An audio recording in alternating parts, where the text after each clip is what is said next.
नमः शिवाय। श्री शिव महापुराण अध्याय 7। कुमार कार्तिकेय द्वारा तारकासुर का वध। कुमार कार्तिकेय ने वीर शत्रु का नाश करने वाले वीरभद्र का निर्वार्य कर भगवान शिव के चरण कमलों का स्मरण किया और मन में तारकासुर का वध करने का संकल्प किया। महाबली और परम तेजस्वी कुमार कार्तिकेय को भारी क्रोधावेश हो गया और बड़ी सेना लेकर युद्ध करने के लिए चल दिए। उस समय समस्त देवगण जय जयकार करने लगे तथा ऋषिगण श्रेष्ठ वाणी से स्तुति का ज्ञान करने लगे। तारकासुर और कुमार कार्तिकेय का भयंकर युद्ध प्रारंभ हुआ, जो कि समस्त चराचर को भयभीत करने वाला था। संग्राम भूमि में वे दोनों वीर शक्ति लेकर ऐसा युद्ध करने लगे कि समस्त देवता परम आश्चर्य करने लगे। उस समय दोनों का शरीर शक्ति के प्रहारों से छिन्न भिन्न हो गया था, किंतु वे दोनों एक दूसरे पर निरंतर प्रहार कर रहे थे। दोनों वीर वैतालिक और खेचर मत वाले मंत्रों के द्वारा संग्राम कर रहे थे। दोनों ही वीर एक दूसरे के शरीर, कंठ, उरु, जानु, कटी, वक्षस्थल तथा पृष्ठ भाग में प्रहार कर रहे थे। दोनों के हृदय में एक दूसरे के वध की प्रबल इच्छा थी। समस्त देव समुदाय और गंधर्व आदि इस अभूतपूर्व भीषण संग्राम को देखकर किसकी विजय होगी ऐसी चर्चा करते थे। सभी देवों के संदेह के निवारणार्थ आकाशवाणी हुई कि कुमार कार्तिकेय द्वारा ही तारक दैत्य का वध निश्चित रूप से होगा। आप लोग चिंता मत करो, सुखपूर्वक रहो। तुम्हारे कल्याण के लिए भगवान शिव ही यहाँ पुत्र रूप में उपस्थित होकर युद्ध कर रहे हैं। उस समय महाबाहु कुमार ने तारक की छाती में बड़े क्रोध पराक्रम से शक्ति का प्रहार किया, किंतु उस प्रहार के बदले में तारकासुर ने कुमार पर प्रहार कर दिया और कुमार मूर्छित हो गए। तब महर्षियों ने स्तवन किया और वे क्षण भर में ही संभल गए। मदोन्मत्त सिंह के समान गर्जना के साथ प्रतापी कुमार कार्तिकेय ने तारक पर प्रहार किया। उस समय संग्राम की प्रबलता के कारण वायु एवं पृथ्वी भी चलायमान हो गई। शिवपुत्र कुमार ने उन्हें सांत्वना देकर कहा, हे महाभागो, आप लोग मन में खेद और चिंता मत करो। मैं अभी कुछ क्षणों में इस दुरात्मा तारकासुर का वध कर दूंगा। तब कुमार ने शैलराज, देवगण, भगवान शंकर सहित जगत माता पार्वती को प्रणाम किया और उसके उपरांत परम प्रभावशाली शक्ति को ग्रहण किया तथा लोक को कलेश देने वाले तारक पर बहुत तेजी से प्रहार किया। उस प्रहार से तारक, जो कि महाबली असुरों का अधिपति था, विदीर्ण होकर भूमि पर गिर पड़ा और नाश को प्राप्त हो गया। उस समय वीर धर्म का पालन करने हेतु कुमार ने कोई प्रहार नहीं किया। महाबली तारक, जो कि दैत्यों का नायक था, उसके मरने के पश्चात देवताओं ने अन्य असुरों को सहज ही संहार कर दिया। उस समय सहस्त्रों काल कलवित हो गए, कुछ छिन्न भिन्न अंग वाले होकर भाग गए तथा कितने ही भयभीत होकर भाग गए तथा कितने ही भयभीत होकर युद्ध स्थल में दीनता प्रदर्शित करने लगे। कुमार की शरण में जाकर रक्षा करो ऐसी प्रार्थना करने लगे। जब महेश्वर ने विजय का संवाद सुना तो स्वयं समस्त गुणों और प्रिया भवानी को लेकर कुमार के समीप गए।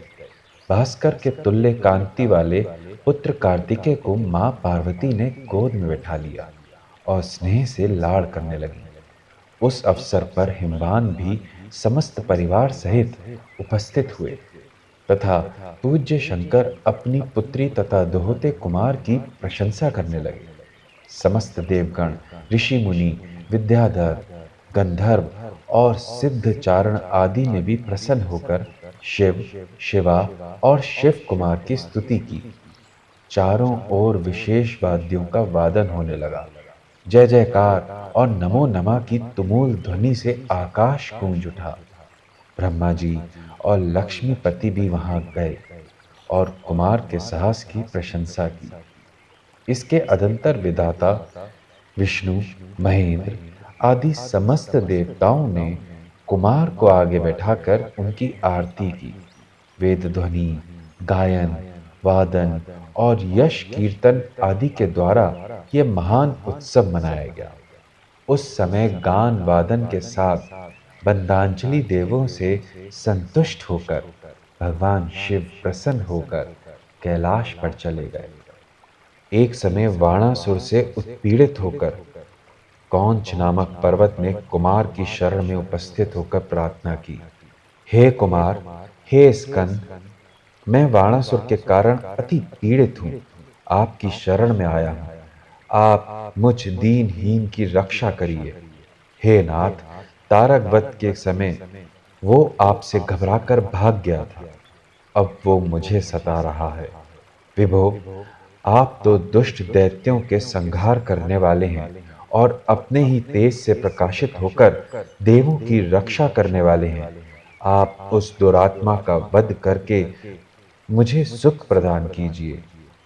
कौंच के दीनतापूर्वक वचन सुनकर तथा उन पर प्रसन्न होकर कुमार कार्तिकेय ने शिव का स्मरण करके शक्ति को हाथ में ले लिया।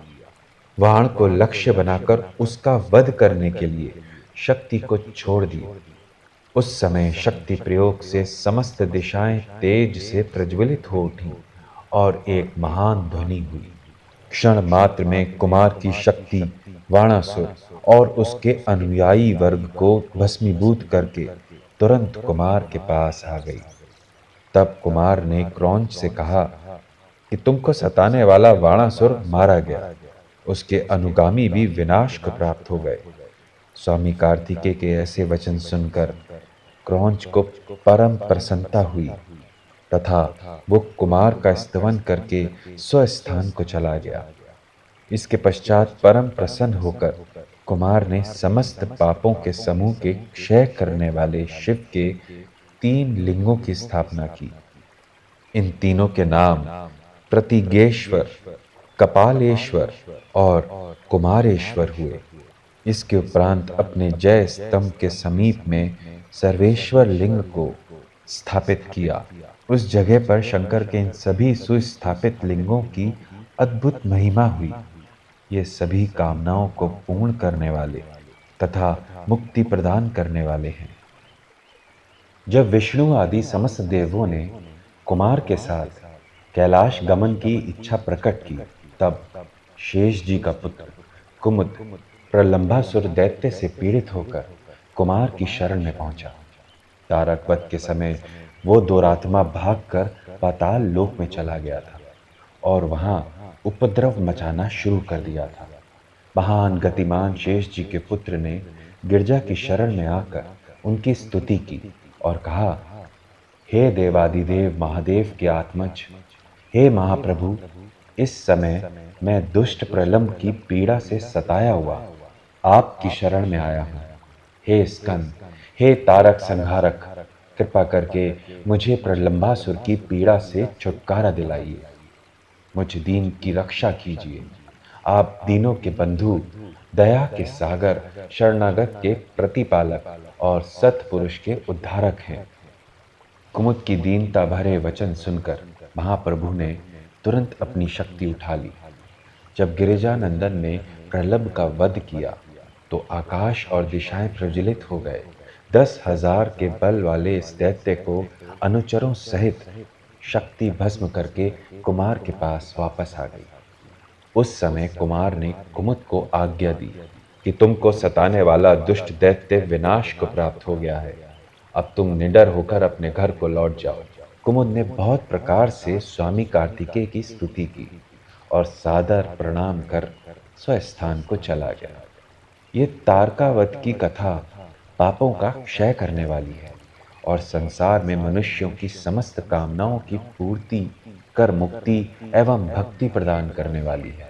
कुमार के इस अति उत्तम चरित्र के कीर्तन तथा श्रवण करने से अंत में शिवलोक की प्राप्ति होती है। जो मनुष्य श्रद्धा और भक्ति भावना से कुमार के इस दिव्य कीर्ति का वर्णन श्रवण करेंगे तो उन्हें दिव्य मोक्ष का लाभ होगा। ओम नमः शिवाय। अब आगे सुनिए गणेश के प्रथम पूज्य होने की कथा।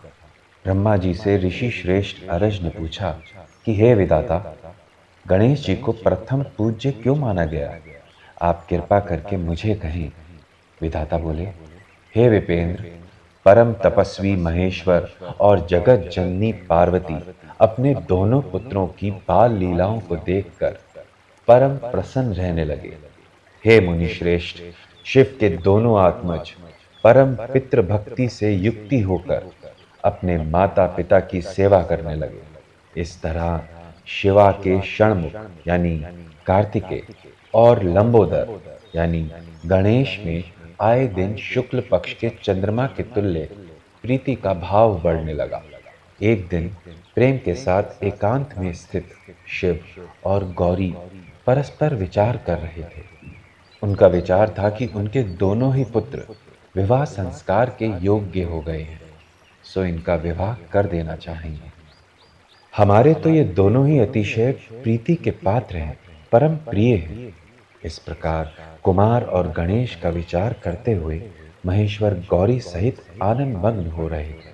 जब अपने माता पिता की इच्छा का दोनों कुमारों को पता चला तो दोनों के मन में एक साथ अपने अपने विवाह की इच्छा उत्पन्न हुई।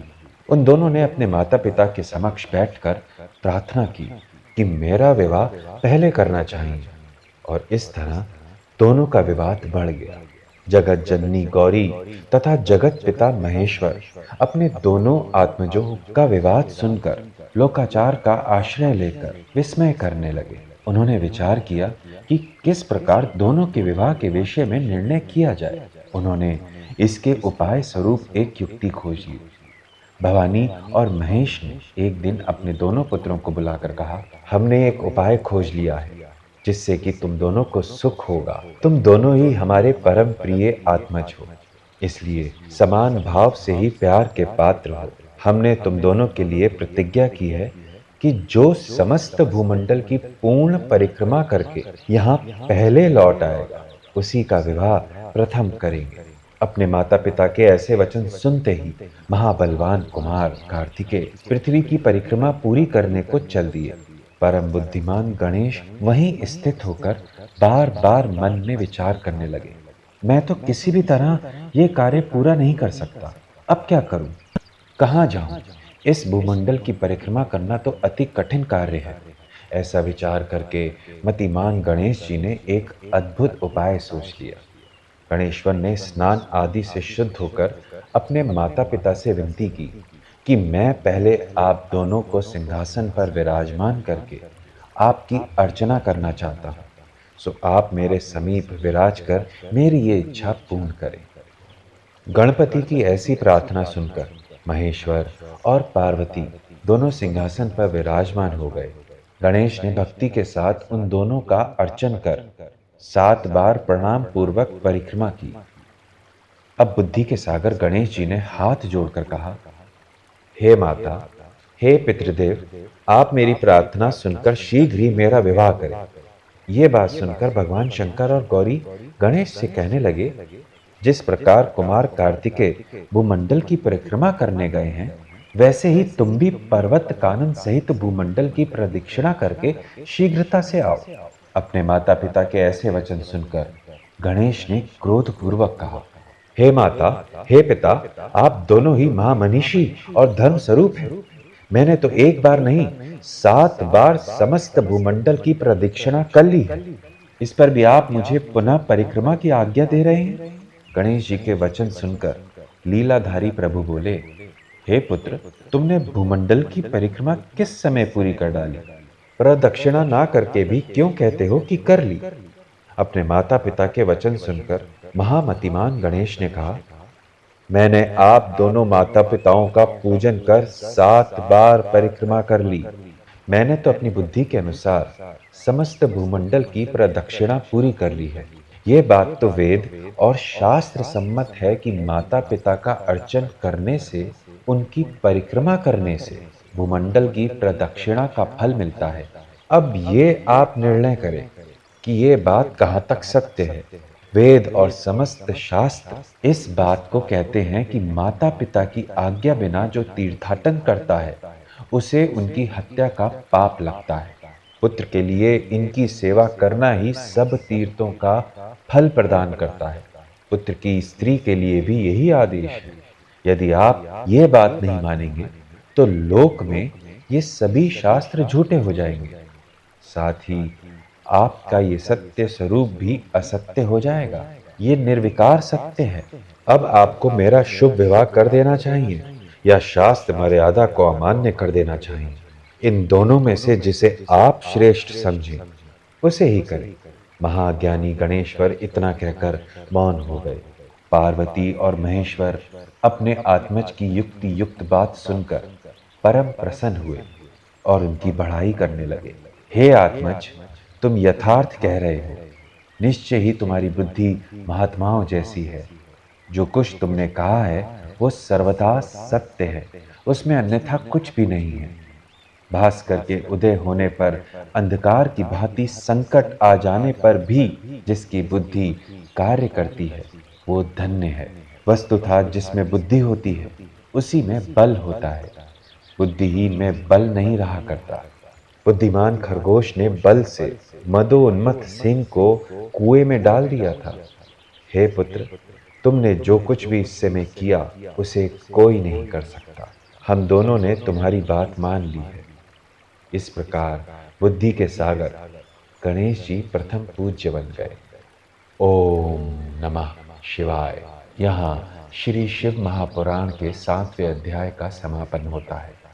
यदि आपको हमारा ये कार्य पसंद आ रहा है तो इसे अपने मित्रों के साथ शेयर अवश्य करें और हाँ, चैनल को सब्सक्राइब करने के उपरांत लाइक बटन भी अवश्य दबाएं। ओम नमः शिवाय।